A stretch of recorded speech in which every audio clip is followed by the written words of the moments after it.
Welcome to ShadowWatch, where nightmares whisper truths you can't unhear. Picture this, a lonely Arkansas road, midnight's grip tightening, your headlights flicker, and there, on an ancient stone bridge, a figure stares back, unblinking. That's Devil's Bridge, cursed, they say, by something unholy. Tonight, I'm unraveling a true story. A couple vanished there in 1995, and a trucker named Jake met a fate worse than death. What's waiting on that bridge? Stay with me, because this tale will claw into your mind and refuse to let go. Jake was a 28-year-old trucker, a guy who lived for the open road. He hauled cargo across Arkansas, radio buzzing with late-night ghost stories, his only company.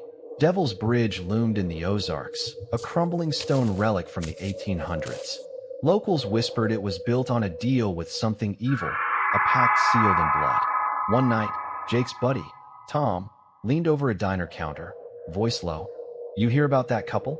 Back in '95, they stopped on that bridge to snap a picture. Car found empty, camera gone, like they never existed." Jake grinned, half amused, half curious. Sounds like a tall tale, man. But Tom's eyes darkened. "Folks say something still walks that bridge, waiting." Jake couldn't shake it. The story stuck like damp fog. Next run, his route cut right past it.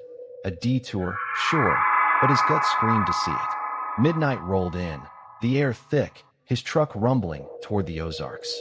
The bridge appeared through the windshield, gray and jagged, swallowed by mist. Headlights flickered weak, cutting a frail path. When Jake saw it, a shadow, upright, still as death. He blinked, rubbed his eyes. It didn't move. "Just a trick of the light," he muttered, but his pulse hammered. He eased the truck closer, tires crunching gravel, the radio spitting static. Then, a sound faint, rhythmic, like boots on stone.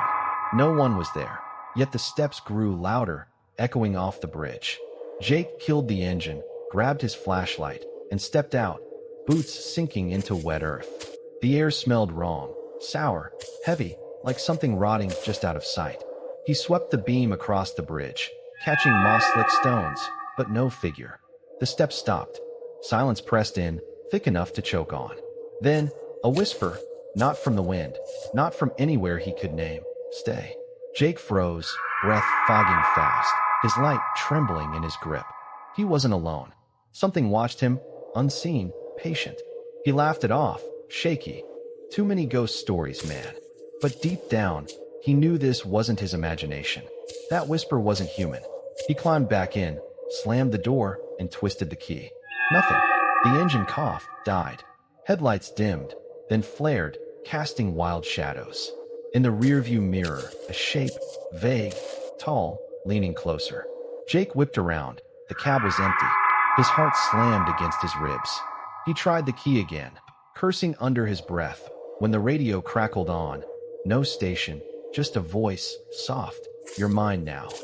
He yanked the plug, but it kept talking, low and slow, words he couldn't catch. Panic clawed up his throat. He bolted from the truck, flashlight bouncing, sprinting off the bridge. The steps followed, deliberate, heavy, matching his pace. He didn't look back. He couldn't. The mist thickened, swallowing the road. The truck, everything but that sound. A mile later, he stumbled into a gas station, wild-eyed, babbling to the clerk. "Something's out there. Man, on that bridge." The old guy behind the counter didn't flinch, just nodded slow. "You heard her, didn't you? She don't let go easy." Jake slumped into a chair, hands shaking, mind racing. The clerk poured him coffee, voice flat. "That couple in '95? They weren't the first.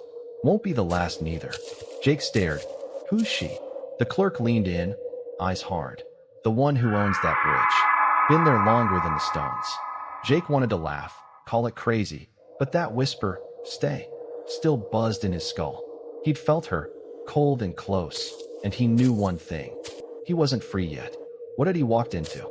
"Stick around, because this gets darker." Jake drove home that night, knuckles white, the gas station's weak coffee still bitter on his tongue. The road stretched endless, dark, but that whisper, "Stay," clung to him, a leech in his mind. He cranked the radio loud, some old country tune, anything to drown it out. It didn't work. The static crept back, faint at first, then sharp, slicing through the song with a hiss. "You can't leave," it rasped, not a voice he knew, not human. He slammed the off button, heart racing, but the words looped in his skull. Sleep didn't come easy. His trailer sat quiet on the edge of town, windows rattling in the wind. Around 3 a.m., a sound jerked him awake. Tap, tap, tap, slow, deliberate, on the front door. He grabbed a bat, crept forward, peering through the blinds. Nothing, just shadows twisting in the moonlight. He exhaled, turned back, then froze. Wet footprints glistened on the floor, small, bare, trailing from the door to his bedroom. His breath hitched. He lived alone. "Who's there?" he barked, voice cracking. Silence answered, heavy, mocking. Next night, it got worse. The tapping turned to scratches, long, grinding drags down the door. He didn't open it, wouldn't dare, but the sound burrowed into his dreams. He saw the bridge again, mist curling like fingers, that shadow looming taller, closer. A face flickered in the haze, pale, eyeless, smiling. He woke gasping, sheets soaked, the clock stuck at 3:03. Something cold brushed his arm. He swore it lingered, a touch too real. He stumbled to the mirror. Red scratches marked his skin, 3 thin lines, fresh. "What the hell?" he whispered, tracing them, shaking. Days blurred into paranoia. Jake stopped driving nights, took local routes, avoided bridges. But she followed. At a diner, his coffee mug slid an inch across the table, no one near it. In the truck, his CB radio buzzed without power, spitting garbled pleas, "Come back." He told Tom, voice low, "I'm losing it, man. She's everywhere." Tom frowned. "You saw her, didn't you? On the bridge." Jake nodded, slow. "Heard her too. She won't stop." Tom leaned in. "Folks say she picks you. Once she does, you're hers." He couldn't take it. Jake dug online, found scraps about Devil's Bridge, old articles, blurry photos. The couple from 95, sure, but older tales too. A girl, drowned nearby in the 1800s, body never found. Locals swore she haunted the stones, luring wanderers to join her. One post chilled him. A grainy Polaroid from 87, a man grinning on the bridge, a faint figure behind him, pale, eyeless, just like his dream. "No way," he muttered, zooming in. "That's her." The caption read, "He disappeared 2 days later." That night, the trailer shook. Not wind, a thud, rhythmic, like something pacing outside. Jake grabbed his phone, recorded it, whispering, "This is real. I'm not crazy." The video caught it. Thuds, then a shadow sliding past the window, too tall, too thin. He played it back, hands trembling, and heard it, buried in the noise, her voice, clear, mine. He dropped the phone, bolted to the truck, drove anywhere away. But the rearview mirror betrayed him, a shape in the back seat, still, watching. He crashed at Tom's, babbling, "She's here, man, she's here." Tom checked the truck, empty, but the seat was damp, smelling of river muck. "You gotta face it," Tom said, grim. "Go back in this." Jake laughed wild. "Face what?" "A ghost." But her voice echoed in his head, louder, "Stay with me." He wasn't sleeping now. He was sinking. The scratches spread, arms, chest, deeper each night. She was carving him up, claiming him. What came next would break him, or worse, keep him forever. Jake couldn't run anymore. She'd hollowed him out, a shell twitching at every shadow. Tom's words burned in his ears. "Face it, or she'll take you slow." He hated it, hated the truth in it, but the scratches now bled, tracing jagged maps across his chest. Sleep was a trap. Her eyeless face waited there, smiling wider each night. He found the Polaroid online again, that doomed man from 87, and saw it. Faint scratches on his arm, just like his. "She's done this before," he rasped, voice raw. "And I'm next." He loaded a shotgun, grabbed salt, old tricks from his grandma's tales, and drove back to Devil's Bridge. Midnight hit hard, the Ozarks swallowing light, mist coiling thick as rope. The bridge loomed, silent, its stones slick with something dark, not moss, not water. He stepped out, boots echoing, the air buzzing like a hive. "Show yourself," he yelled, voice cracking, shotgun trembling in his grip. The mist parted slow, and there she was, pale, eyeless, dress dripping river sludge, standing dead center on the bridge. She didn't move, Didn't blink, couldn't, but her head tilted, curious, like a cat with prey. Jake's stomach lurched. He fired, buckshot ripping through her. She dissolved into mist, then reformed, closer, smiling. "You can't kill what's already gone," she whispered, voice wet, everywhere. He stumbled back, salt spilling from his pocket, a thin line on the ground. She stopped at it, hissed, her shape flickering. "Old tricks work," he gasped, hope flickering too, but it died fast. The wind scattered the salt. She lunged. Cold hands clamped his throat, not choking, just holding, firm, possessive. His shotgun clattered down, useless. Her face pressed close, eyeless sockets boring into him. "You came back." "Good," Jake thrashed, but his limbs slowed, heavy, like sinking in mud. Memories flashed, not his. A girl screaming, water rushing, hands pulling her under the bridge. "That's you," he croaked, realizing. "You drowned." Her smile twisted. "And you'll stay." He broke free, staggered to the truck, but the keys were gone. In her hand now, dangling, taunting. The engine roared to life without him, headlights blazing, pinning him in their glare. She drifted closer. "No one leaves me." Jake bolted, feet pounding stone, but the bridge stretched, endless, looping. He ran till his lungs burned, only to crash back where he started, her shadow over him. A new sound, laughter, soft, childlike, from nowhere, everywhere. He fell to his knees, shotgun lost, salt gone, her cold fingers brushing his neck. "Why me?" he begged, voice breaking. She crouched, face inches away. "You heard me. You stopped." The truth hit like a brick. That night, her whisper, his curiosity, he'd invited her in.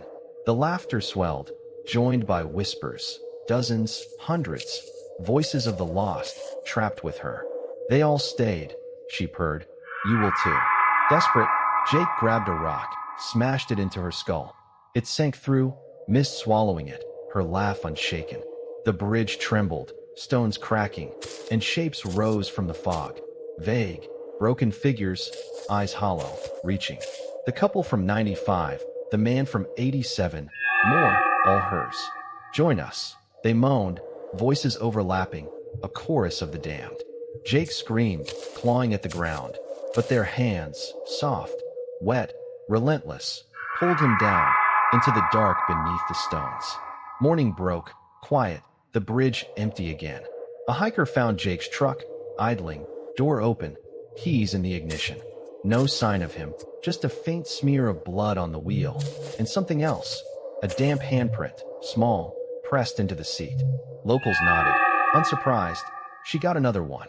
But Jake wasn't gone, not fully. He was hers now, waiting in the mist, watching for the next fool to stop. What's out there still wants more. Jake was gone, swallowed by the mist, but Devil's Bridge didn't rest. Weeks later, Tom took the same route, stubborn, skeptical. "Ain't no ghost gonna scare me off."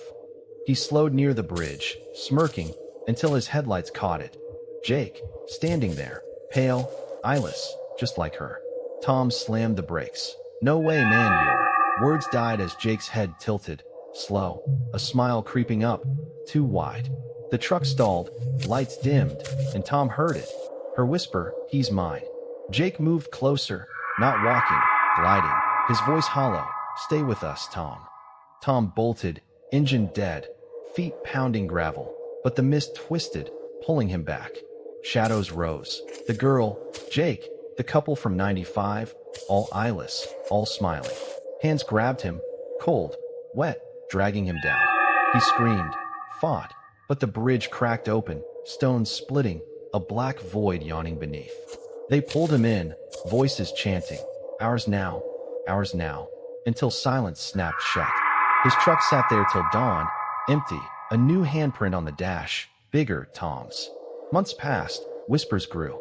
A teen, Sarah, dared her friends. "Let's film it, go viral." She set up her phone on the bridge, giggling.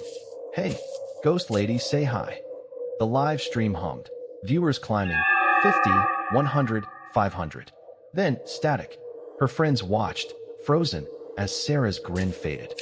"Guys, I hear something," she whispered, panning the camera. Footsteps echoed, loud, close. A shadow loomed behind her, Jake's, unmistakable. Chat exploded. Run. It's real. Sarah turned, screamed. What the? The feed cut. Black. Her phone found later, cracked, replaying one frame. Her face, pale, eyeless, smiling. Locals stopped talking. They knew. Devil's Bridge wasn't just haunted, it collected. Hikers vanished. Truckers swerved miles to avoid it, but some couldn't resist. A ranger, Mark, went in, cocky. I'll end this. He brought a camera, salt, across. His footage leaked online, shaky shots of the bridge, mist swirling. Then her, inches from the lens, you're late.